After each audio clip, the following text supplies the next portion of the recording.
If you've ever been in a courtroom, you know how sterile it is and how leveling it can be to your identity. I remember when they said the United States of America versus Portia Louder, and it just felt like my whole country's against me.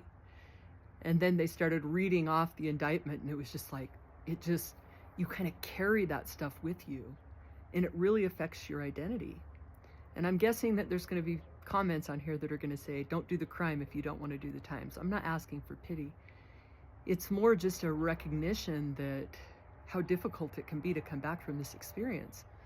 I remember when I got to prison and there was a class there called Explaining Your Conviction. And I went to the class and we went around the room and each of us kind of explained what we were in prison for.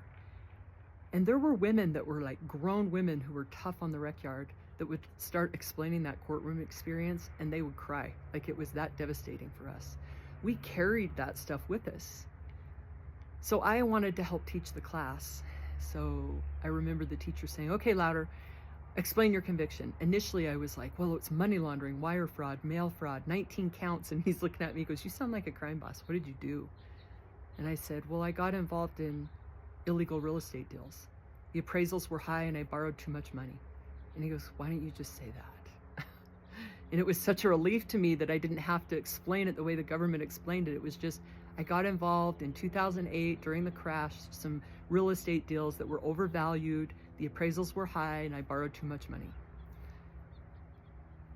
The first time I taught the class, I got up in front of the room and I said, hi, my name's Portia Louder, and I'm a mother, I'm a daughter, I'm a wife, and I'm a friend. I'm a photographer, and I'm also a felon and a drug addict. And I'm here in prison, determined to change my life and leave an amazing person.